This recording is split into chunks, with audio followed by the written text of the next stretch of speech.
আসসালামু আলাইকুম রহমতুল্লাহি ওবরকাতুহু। সম্মানিত দর্শক, বাংলাদেশের রাজনীতিতে এই মুহূর্তে যা কিছু ঘটছে, কিছু বিষয় খোলামেলা আলোচনা করা প্রয়োজন।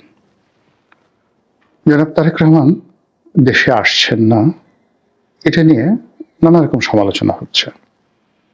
আবার তিনি যে কোনো সময় চলে আসতে পারেন, এভাবে তাকে প্রভোগ করা হচ্ছে এবং তার আগমনটাকে নেতিবাচক দিকে না নেওয়ার জন্য বিএনপির যারা লোকজন তারা সর্বোচ্চ চেষ্টা করছে। প্রায় প্রতিদিনই প্রেস ব্রিফিং করে বলা হচ্ছে যে তিনি আসবেন অমুক অমুক দিন, তার গাড়ি এসে গেছে, গাড়ির ট্যাক্স কত, দাম কত, মডেল কি, বুলেট প্রুফ গাড়ি ইত্যাদির ছবি ইন্টারনেটে ভেসে বেড়াচ্ছে। তার স্ত্রী এই মুহূর্তে বাংলাদেশে আছেন এবং তিনি নিয়মিত তার মায়ের বাড়িতে থাকছেন আর শাশুড়িকে দেখতে যাচ্ছেন, কিন্তু মিডিয়ার সামনে তিনি কোনো কথা বলছেন না। তার কন্যা জায়মা, তিনি পিতার সঙ্গে আছেন। আর এই সময়টিতে তিনি আসবেন কি আসবেন না তা নির্ভর করছে বেগম জিয়ার যে শারীরিক অসুস্থতা, সেটার চূড়ান্ত পরিণতির উপরে। তিনি যদি সুস্থ হন তখন এক ধরনের হিসাব হবে, আর তিনি যদি এই অবস্থায় থাকেন সেটা বিএনপির জন্য একটা নিদারুণ অস্বস্তিকর বিষয় হবে।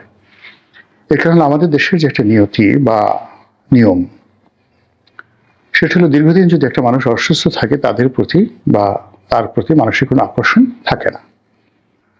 এবং এই মুহূর্তে বেগম জিয়ার যে কোনো আকর্ষণ নেই, সেটি আবার প্রথম আলো তারা একটা জরিপ করে দেখিয়ে দিয়েছে যে জামাতের আমিরের চাইতেও তার জনপ্রিয়তা কম এবং জনাব তারেক রহমান সাহেবের চাইতে বেগম জিয়ার যে জনপ্রিয়তা অর্ধেক। মানে ফাজলামো আর কাকে বলে, এর সাথে রাজনীতির যে চাণক্য নীতি বা ম্যাকিয়াভেলি নীতি আর হতে পারে না। বিএনপির 12টা বাজানোর জন্য এভাবে যখন সবাই চেষ্টা করছে, সেই চেষ্টার সর্বোচ্চ পরাকাষ্ঠা হলো তারেক রহমান সাহেবকে ভয় দেখানো। এবং তিনি ভয় পাবেন কতগুলো কারণ রয়েছে, যথেষ্ট কারণ রয়েছে, এবং যাকে বলা হয় ইতিবাচক কারণ। এক নম্বর হলো তিনি দীর্ঘদিন দেশের বাইরে আছেন, ফলে এই জনবল সম্পর্কে এই গত 18-19 বছরে কি ঘটে গেছে তিনি আসলে জানেন না। এখানে যে একটা জেনারেশন তৈরি হয়েছে, যে জেনারেশনকে সবাই বেয়াদব জেনারেশন বলছে। এই বেয়াদব জেনারেশনের নির্মমতা যে কতটা মানে সীমা অতিক্রম করেছে, সেটা তিনি আন্দাজ করতে পারছেন না লন্ডনে থেকে। এর কারণ হলো সেখানে তিনি একটা সিভিল সোসাইটি ওন করেন।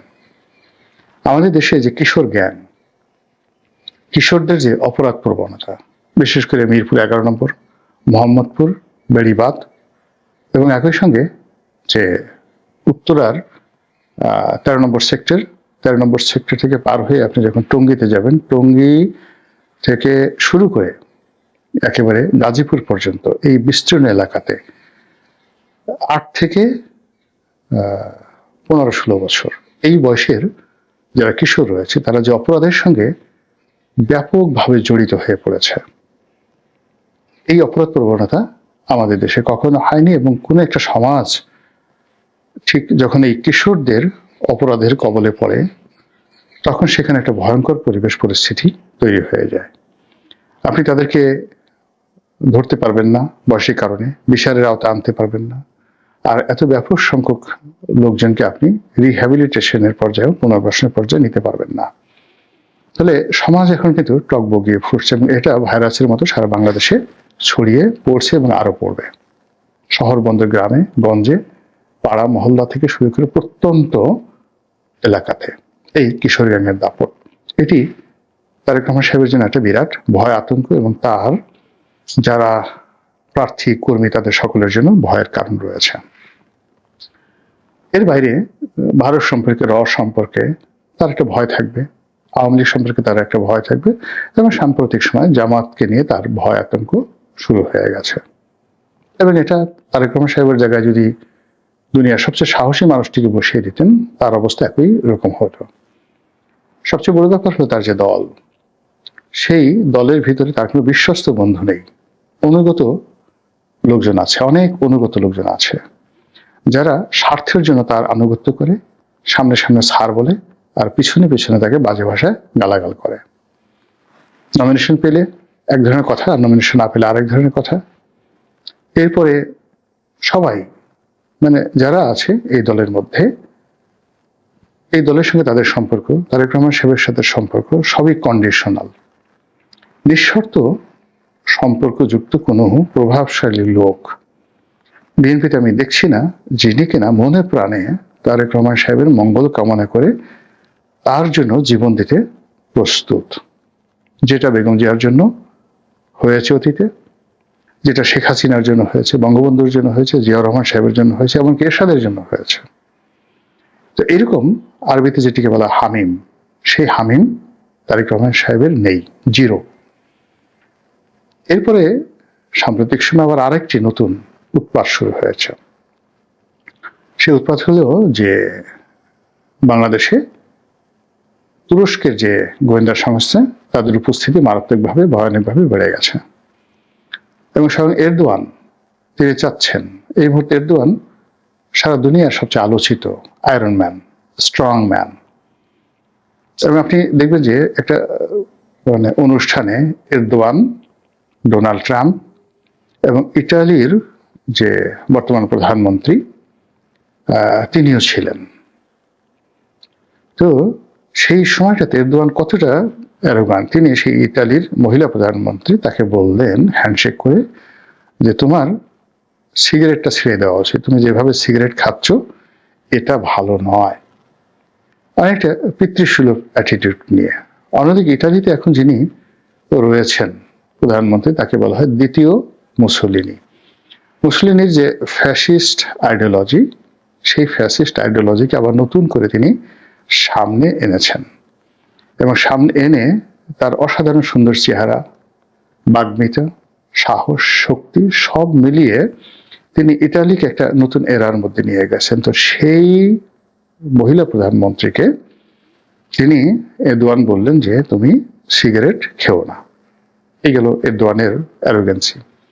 এরদোয়ানের সঙ্গে যখন ডোনাল্ড ট্রাম্পের হ্যান্ডশেক হলো, ডোনাল্ড ট্রাম্প তাকে পরিচয় করিয়ে দিলেন বা বললেন যে very nice man, very strong man. তো বোঝার চেষ্টা করেন যে আমেরিকার প্রেসিডেন্ট যাকে খুব স্ট্রং ম্যান বলেন, তিনি যেন তেন স্ট্রং ম্যান না। তুরস্কের যারা লোক আছেন, অধিবাসী রয়েছেন, তারা হাড়ে হাড়ে টের পাচ্ছেন যে এরদোয়ান কাহাকে বলে, কত প্রকার কি কি। তিনি এক হাতে ইসরায়েলকে নিয়ে খেলেন, আর এক হাতে তুরস্ককে নিয়ে খেলেন। তিনি এক হাতে আমেরিকাকে নিয়ে খেলেন, অন্য হাতে রাশিয়াকে নিয়ে খেলেন। এবং এভাবেই সুদীর্ঘকাল তিনি সেই ইস্তাম্বুলের মেয়র থেকে আজকের এই পর্যায়ে চলে এসেছেন। কাজেই তিনি যদি বাংলাদেশ সম্পর্কে পুরো সিদ্ধান্ত নিয়ে থাকেন, আমার বিশ্বাস ভেবেচিন্তে তিনি নিয়েছেন। বলা হয়ে থাকে যে তুরস্কের যে রাজনৈতিক দল একে পার্টি, এরদোয়ান একে পার্টি, এই পার্টির সঙ্গে বাংলাদেশের দুটো রাজনৈতিক দল, জামাত ইসলামী এবং এবি পার্টি, এদের দীর্ঘদিন ধরে একটা সম্পর্ক আছে। এবং বাংলাদেশের অনেক আইনজীবী, বুদ্ধিজীবী, সাহিত্যিক, তারা গোপনে প্রকাশ্যে গত 20-25 বছর ধরে তারা কিন্তু এই তুরস্কে যাতায়াত করছে বিভিন্ন আমন্ত্রণে, বিভিন্ন ছিলাতে। এখন সুপ্রিম কোর্টের দুজন খুব বিখ্যাত লয়ার রয়েছে। একজন হল ব্যারিস্টার রুহুল কুদ্দুস কাজল, একসময় সুপ্রিম কোর্ট আইনজীবী সমিতির সাধারণ সম্পাদক ছিলেন, আর এখন তিনি যে bar council, Bangladesh bar council, এটির এক্সিকিউটিভ কমিটির মেম্বার, অত্যন্ত প্রভাবশালী জনপ্রিয় আইনজীবী। আর একজন অ্যাডভোকেট তাজুল, যিনি আইসিটি এই কোর্টের চিফ প্রসিকিউটর। এই দুজন আইনজীবী যখন তরুণ, একেবারে তরুণ, এবং তারা ফেমাস হননি, তারা আজকের দিনের মতো একেবারে ফেমাস হননি, কিন্তু তখন থেকে তারা কিন্তু নিয়মিত সেই তুরস্কে যাচ্ছেন, তুরস্ক সরকারের নিমন্ত্রণে। আমি যেহেতু তারা এখন স্টার, এই দুজন উদাহরণ দিলাম। এইভাবে বহু মানুষ তাদের আশ্রয়স্থল, একসময় যেমন মাহমুদুর রহমান, আমার দেশের মাহমুদুর রহমান, বহুদিন তিনি তুরস্কে ছিলেন। সেই সরকারের সাথে নিঃসন্দেহে তার একটা ভালো সম্পর্ক থাকাই স্বাভাবিক, আমি জাস্ট উদাহরণ হিসেবে বললাম। অন্যদিকে জামায়াত ইসলামীর যে সকল নেতৃবৃন্দকে শেখ হাসিনার জামানাতে ফাঁসিতে ঝুলানো হয়েছিল, তাদের ফাঁসি রোধ করার জন্য তুরস্কের পক্ষ থেকে বারবার চাপ প্রয়োগ করা হচ্ছিল। এবং ওই সময় এরদোয়ান সরাসরি বাংলাদেশের ব্যাপারে নাক গলিয়েছেন। তার স্ত্রী বাংলাদেশে এসেছিলেন এবং তিনি রোহিঙ্গা শিবির ভ্রমণ করেছিলেন। কাজে যে রোহিঙ্গাদেরকে নিয়ে প্রায় 15 লক্ষ রোহিঙ্গা বাংলাদেশে রয়েছে, এটাকে নিয়ে ভারত খেলছে, চীন খেলছে, এটাকে নিয়ে তুরস্ক খেলছে এবং এটাকে নিয়ে আমেরিকা খেলছে। এবং এখানে যে কোনো কারণে হোক না কেন, এরদোয়ানের যে পার্টি, তার যে আইডিওলজি, তার যে থিওলজি, ধর্মতত্ত্ব, ইখওয়ানে মুসলিমিন, এই থিওলজি, সেই থিওলজি পাকিস্তানে তাকি উসমানি, আপনার মিশরে মুসলিম ব্রাদারহুড, মুরসির আগে সৈয়দ কুতুব, এরপরে মরক্কো, সিরিয়া, ইয়েমেন, এখানে যে একটা বুদ্ধিবৃত্তিক যে চর্চা চলছে, যেটির হাব এখন তুরস্ক। আর সেই তুরস্কের এই আইডিওলজিটি, সেই পলিটিক্যাল থিওলজিটি, ধর্মতত্ত্বটি রাষ্ট্রে ধর্ম, আধুনিকতা এবং অন্যান্য যা কিছু আছে, যেটা এই এরদোয়ান নিজেকে সফল দেখিয়েছেন, যেটি অন্য কেউ পারেনি, এমনকি মাহাতির মোহাম্মদ নয়। অর্থাৎ রাষ্ট্রের উন্নয়ন, ডিপ্লোম্যাসি, টিকে থাকা, মিলিটারি পাওয়ার এবং অর্থনৈতিক উন্নয়ন সমন্বিতভাবে, তার সঙ্গে ইসলামাইজেশন, এই জিনিসগুলো যে এরদোয়ান তৈরি করেছেন, তার সেই আইডিওলজিটি তিনি ছড়িয়ে দিতে চাচ্ছেন বিশ্বময়, এটাই স্বাভাবিক। এবং তার সেটার জন্য একটা উর্বর ভূমি বাংলাদেশ হতে পারে, কেন হবে না? আর তার জন্য তিনি জামায়াত ইসলামীকে বা এবি পার্টিকে প্রমোট করবেন, এটা একেবারেই স্বাভাবিক। কিন্তু কোনো অবস্থাতেই এরদোয়ান তারেক রহমান সাহেবকে টার্গেট করবেন, বিএনপিকে টার্গেট করবেন, বা বিএনপিকে মেরে ফেলবেন, তারেক রহমানকে মেরে ফেলবেন, যে প্রচারগুলো হচ্ছে আই ডু নট অ্যাগ্রি, আমি এটার সঙ্গে অ্যাগ্রি করি না। এর কারণ হলো, এরদোয়ান সম্পর্কে আমি যতটুকু জানি, এটা তার আইডিওলজির মধ্যে পড়ে না। 2 নম্বর হলো, তিনি নিজেও জানেন যে এখানে জামাতের ক্ষমতা আরোহণ সময় সাপেক্ষ, এবং সেই ক্ষমতা ধরে রাখা বাংলাদেশে কন্ডিশনাল, হতে পারে নাও হতে পারে, 50-50। কিন্তু সে অর্থে ইসলামকে ধারণ করে, ইসলামাইজেশনকে ধারণ করে এই দলগুলোর মধ্যে তার জন্য সবচেয়ে বিশ্বস্ত একটা লিবারেল ডেমোক্রেটিক জনপ্রিয় দল হল বিএনপি। আর সেই বিএনপিতে তারেক রহমান সাহেবের বিকল্প নেই। কাজে তিনি একজন পলিটিক্যাল মাস্টার মাইন্ড হিসেবে, যে গ্লোবাল রাজনীতি এখন যেভাবে তিনি নিয়ন্ত্রণ করছেন, সেই অবস্থান থেকে তিনি তারেক রহমান সাহেবের সাথে শত্রুতা করবেন, তাকে মেরে ফেলবেন, বা গোয়েন্দা পাঠিয়ে বিএনপির কে তছনছ করে দিবেন, এটা অসম্ভব একটা বিষয়।